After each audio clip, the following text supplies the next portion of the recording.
going on, guys? Welcome back to RideRazor. My name is Austin, and in today's video, I'm going to be teaching you guys how to do hurricane grinds.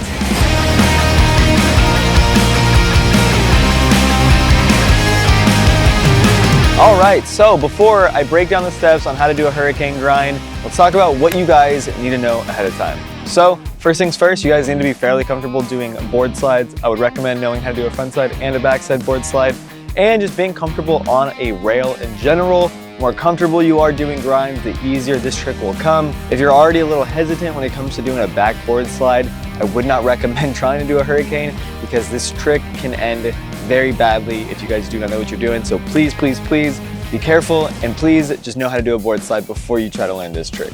Alrighty, so let's talk about what exactly a hurricane grind is for those of you who may not know.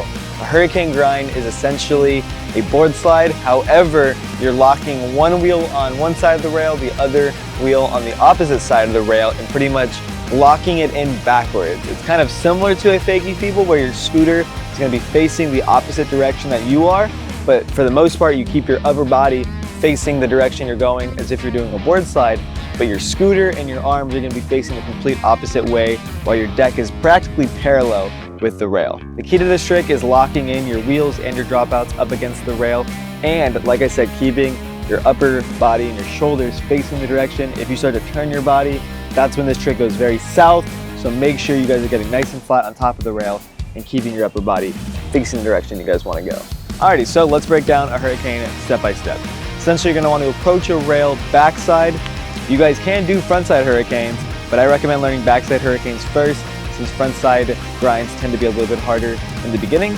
But you're going to approach the rail backside as if you were just going to hop on and do a normal board slide. You're going to approach it the exact same way.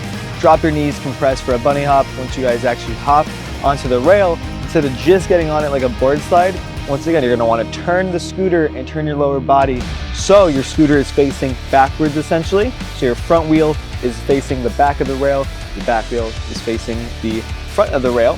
Your back wheel is actually going to stay on the inside of the rail, where your front wheel is going to go up and over and lock in on the other side of the rail. So having one wheel on the right side and one wheel on the left side is actually what locks you into the rail and into the grind. Once you guys have slid the desired distance, you can pretty much grind off of the rail and go to fakie, or you guys can hop and pull the scooter back and land regular and ride away. Okay, so those are the steps on how to do a hurricane grind. Let's talk about where to learn a hurricane grind.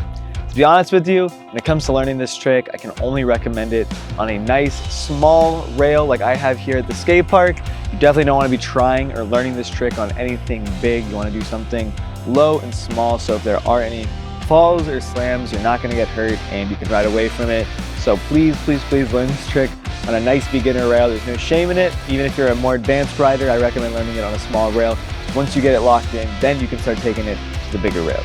Alrighty, so that's how to do the trick and where to do the trick. I think it's time we go try a few.